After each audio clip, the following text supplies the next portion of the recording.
예수님이 생각하는 고난의 그 차이 기억나십니까? 오늘은 그 이야기를 다시 하는 것이 아니라 그 이야기가 궁금하시거들랑 인터넷에 들어가서 확인을 해 보시기 바랍니다. 여러분, 우리에게 남은 시간이 얼마일까요? 나에게 주어진 시간이 과연 얼마나 있을까? 생각해 보셨습니까? 보낸 시간이 많습니까? 남아있는 시간이 많습니까? 시간이라는 것은 보내고 나면 후회스럽고 남아있을 때는 깨닫지 못하는 것이 시간이 아닐까 하는 생각이 들어갑니다.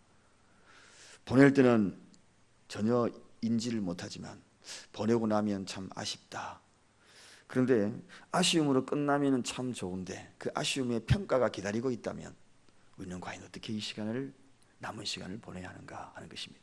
그 시간이 그저 흘러보낸 시간으로만 아쉽구나, 나에게 또다시 시간이 주어진다면 하는 그런 아쉬움, 후회, 그것으로 끝이 난다 그러면 그래도 뭐 큰 의미 없이 생각 없이 그 시간을 보낼 수도 있지만, 중요한 것은 그 시간을 보내고 난 다음에 반드시 그 시간의 결과를 가지고 평가받고 심판받고 상급받고 그런 시간이 있다면 우리는 과연 이 남은 시간을 어떻게 보내야 할 것인가 하는 것입니다. 여러분에게는 남은 시간이 얼마라고 생각하십니까? 20년, 30년, 10년, 40년? 저는 아무리 생각해도 오늘 이 새벽에 여기에 깨우신 모든 분들, 그렇게 많은 시간들이 우리에게 주어지지는 않았을 것 같습니다. 아니, 오늘 이 시간, 이 예배를 끝나고 돌아가다가 나에게 무슨 일이 있을지 그것조차도 예측할 수 없는 것이 바로 이 시간입니다. 그래서 1초라도 2초라도 3초라도 째깍 돌아가는 그 시간의 그 초점이 우리의 영혼을 막 깨우는 시간이 되어야 되는데, 그 시간의 소중함을 알지 못하면 흘러가는 그 시간을 그저 바람 따라 구름 따라 그렇게 살다가 그렇게 가면 되지, 이런 시간에 허비를 하는 그런 경우가 많다는 것입니다. 오늘 본문의 때는 안식일입니다.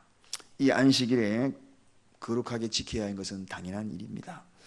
유대인들은 이 법조문에 대해서 굉장히 강하였고, 그리고 그 법조문을 만능으로 삼고 거기에 따른 여러 가지 일들로 그들의 생각을 이 안식일에 고정하고 있는 것을 봅니다. 진정한 의미를 알지 못하고 법조문에만 마음을 두고 있는 것을 보게 되죠. 그런데 예수님은 이 안식일에 대한 의미를 다시금 그들에게 깨닫게 해주는 겁니다. 모든 일들 그리고 환경들, 하나님의 영광을 위해서 쓰임받고 그리고 해야 되는 일들 가운데에서 쉼을 가지는 것도 중요하지만 그 쉼 속에 인류의 구속사역까지는 멈춰서는 안 된다. 주의 사랑의 손길만큼은 멈춰서는 안 된다. 그것은 계속 가야 한다. 오늘 바로 이 실로암에서 눈이 보이지 않는 장님을 안식일 날 치료하는 대목이거든요. 이 일들은, 선한 주의 사업들은 계속 해야 한다. 그러한 내용들을 이야기하면서 시간의 소중함을 일러주고 있습니다. 그 시간조차도 너무나 아깝다는, 우리에게 남은 이 시간, 저는 오늘 이 말씀을 가지고 우리에게 남은 이 시간이라는 제목을 가지고 말씀을 좀 나누려고 합니다. 첫째, 이 남은 시간을 어떻게 하는가? 당연한 이야기죠. 시간을 아껴야 합니다. 오늘 본문 4절에 보니까 때가 아직 낮임에, 때가 아직 낮임에, 낮이지만 곧 밤이 온다는 것입니다.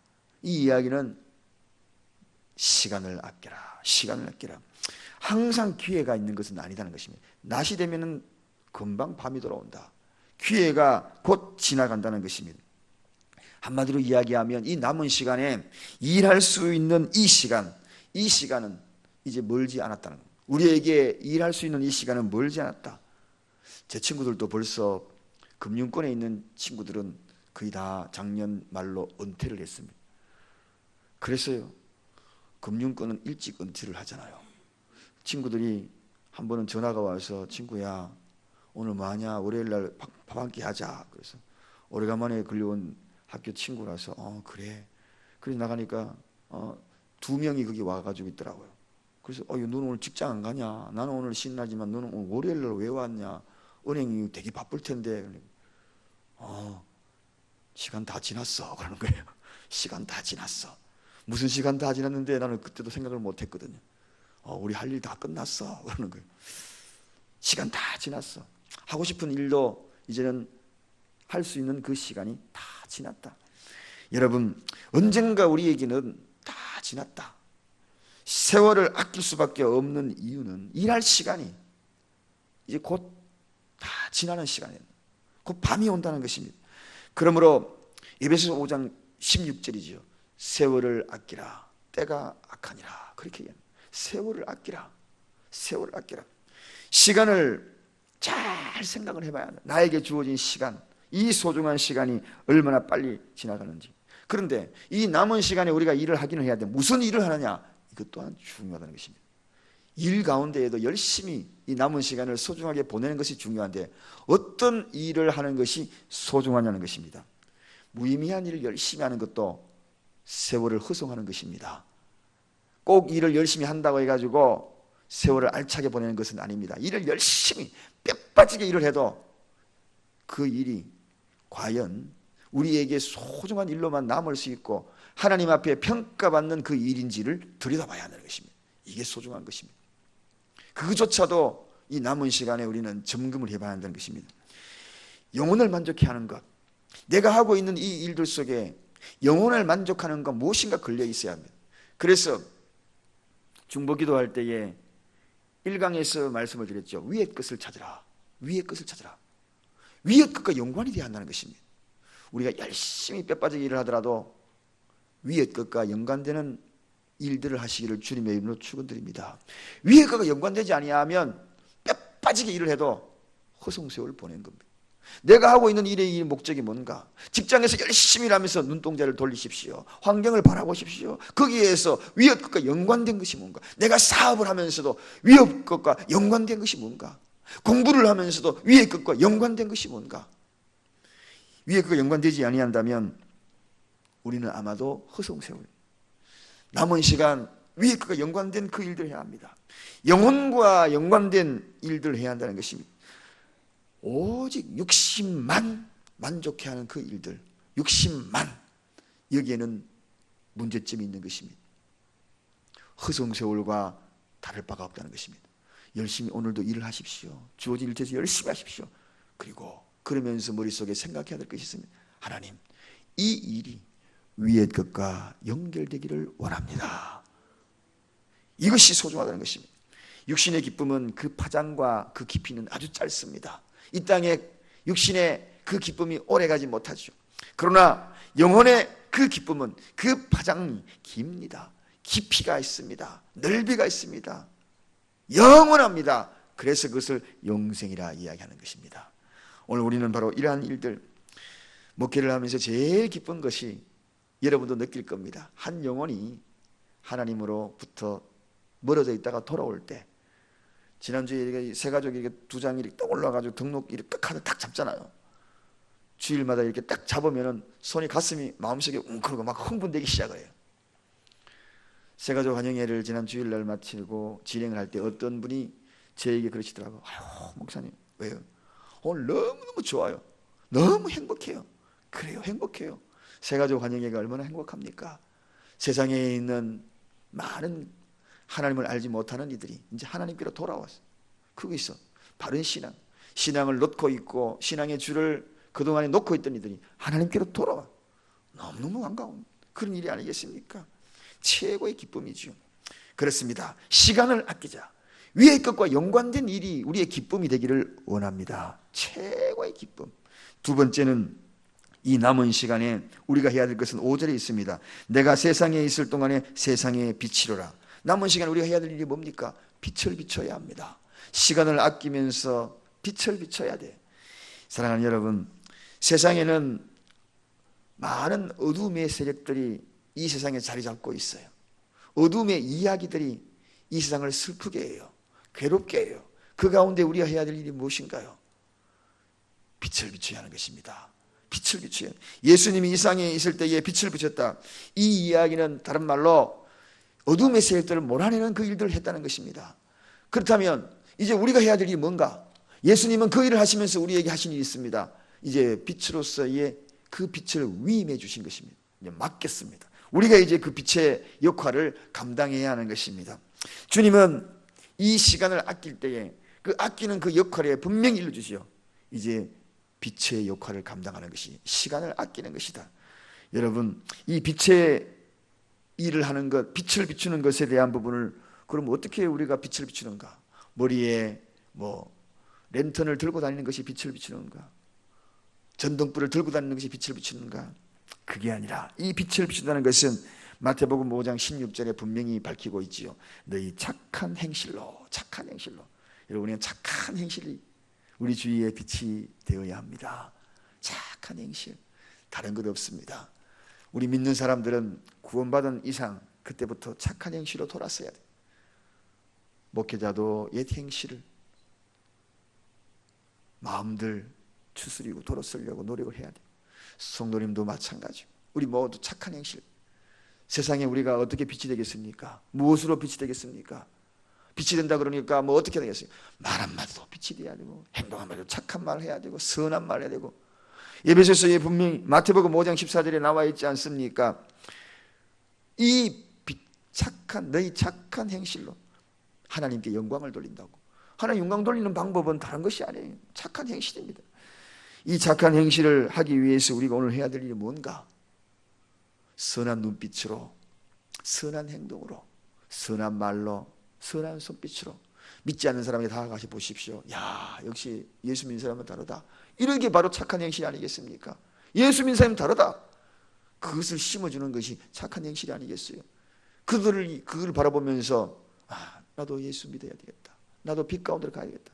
여러분, 저 한여름 밤에 밝은 빛 하나, 전등불 하나 켜놔 보십시오. 주변에 있는 여러 하루살이들, 모기들 다 몰려다녀요. 빛만 되면 몰려 들어오는 겁니다. 우리 교회가 왜 열방의 빛이 되어야 하고 금년에 우리 목표를 삼았나요? 빛이 되면은 몰려들게 되어 있는 것입니다. 빛이 되면은 사방에서 몰려들어요. 아무리 우리가 전도를 해도, 아무리 열심히 살아도 빛이 안 되면 오히려 이번에 새가족 환영회 할 때 아주 재밌는 현상이 있었어요. 우리 교회 이제 2층으로 환영장으로 올라가기 전에 1층에 대기실이 있잖아요. 대기실에서 이제 주고받고 대화를 나누는데 갑자기 두 분이 얼굴을 딱, 새로 오신 분 두 분이 얼굴을 딱, 어디서 많이 본 사람 같은데요. 그러더니만 15년 전에 혹시 그래요. 아이고 반갑습니다. 15년 전에 그때 함께 했던 분인데, 어디에서 어떤 모임에서 함께 했던 분인데 여기서 만나게 되네요. 아이고 반갑습니다. 악수합시다. 저는 그걸 보면서 두 분의 대화를 종종 들었어요. 그러면서 한 번 이런 이야기를 하고, 그때 우리 원수지간 됐으면 큰일 날 뻔했어요. 싸우고 헤어졌으면 큰일 날 뻔했어요. 교회에서 만나가지고 이 자리에서 만났으면 우리가 어떡할 뻔했냐고. 그런 경우 종종 있어요. 없을 것 같지요.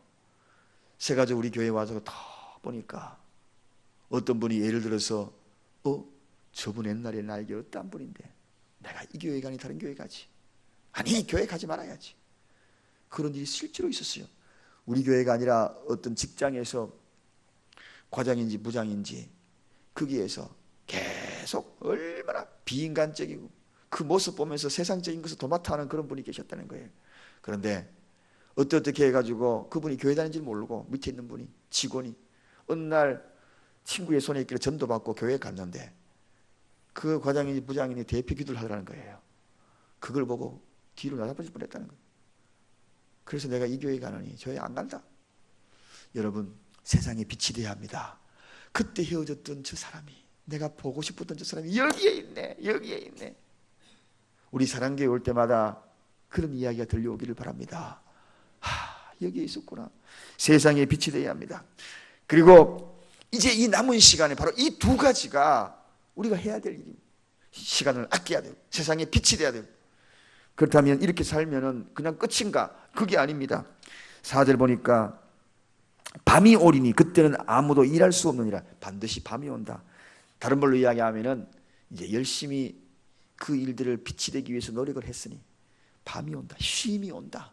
이 쉼은 오늘 우리가 열심히 일하고 저녁에 쉬고 또다시 일을 하고 그런 쉼이 아니라 이제는 거기에는 영원한 쉼이 있다. 여러분, 일시적인 쉼을 위해서 노력을 하실래요? 영원한 쉼을 위해서 노력을 하래요? 영원한 쉼이 있다. 적당히 쉬어가면서, 적당히 어떻게 세상 낙을 즐겨가면서, 세상에 휩쓰이면서 위의 것을 찾지 않고 일시적인 그것을 쾌락을 즐기는 것이 아니라 영원한 쉼이 우리에게 있다는 것입니다. 사랑하는 여러분, 이 안식의 약속입니다. 영화의 아름다운 그런 모습 우리에게 기다리고 있다. 쉬는 영원한 시간이 우리에게 기다리고 있다. 그래서 지금 우리가 하는 이 일들은 다른 것이 아니라 안식을 위한 쉼의 저축이다. 저축이다. 세상에 비칠 때는 다 저축하는 거예요. 마지막에 하나 더 있습니다. 저축하는 것으로 끝나는 것이 아니라, 쉼으로 끝나는 것이 아니라 상급이 있다는 것입니다. 디모데후서 우리가 읽어보면 이 노사도 바울의 희망찬 음성 메시지가 그의 죽음 앞에서 이렇게 고백되지 않습니까? 내가 선한 싸움을 싸우고 나의 달려갈 길을 마치고 믿음을 지켰으니 이제 후로는 나를 위하여 의의 면류관이 예비되어 있다. 그렇게 의의 면류관이 예비되어 있다. 우리에게는 상급이 있다는 것입니다. 여러분, 노동의 대가, 그걸 위하여서 우리가 노력하는 것이 아니라, 그 노동의 그 대가, 그걸 위해서 안식하는 것이 아니라 안식의 목적은 상급입니다. 우리에게 상급이 있다. 하나님의 상급이 있다. 고난을 감수하면서도, 눈물을 흘리면서도, 슬퍼하면서도, 세상에 많은 질투와 시기가 있으면서도, 사단의 방해가 있으면서도 우리가 하나님의 일을 해야 될 그 이유는, 남은 시간에 빛이 되어야 되고, 그리고 시간을 아껴야 될 그 이유는 우리에게 상급이 있다. 오늘 상급이 있다. 여러분, 오늘부터 우리 교회 저기 목사님 뒤에 양쪽에 딱 앉아 있을 거예요. 보십시오. 뒤에 앞에 앉았다가 제가 오늘부터 뒤로 앉으라 그랬습니다. 주의 일을 감당하기 위해서는 방해꾼들이 많거든요. 그래서 종종 우리 교회 방해꾼들이 들어올 가능성이 있다. 지난 환영의 시간에 앞에서 딱 보니까 그런 분들이 딱 들어오는 것 같았어요. 그래서 제가 그것을 슬쩍 느꼈어요. 아니나 다를까 그분들이 왔다 갔어요. 교회의 사단의 계율을 방해하고 하나님의 나를 방해하는 사람들. 그래서 저 뒤에 앉아서 적당하게 잘 파악하라고 저 뒤에 있습니다. 보십시오. 얼마나 건장한 두 사람이 앉아 있습니까? 육체적인 건장도 건장하지만 영적인 건장함이 미리 알아보고 하나님의 은혜를 잘 감당할 수 있다. 자, 여러분, 오늘 우리에게 남은 시간, 이 남은 소중한 시간, 하늘나라 영광이 되기를 간절히 축원드립니다. 기도하겠습니다. 하나님 감사합니다.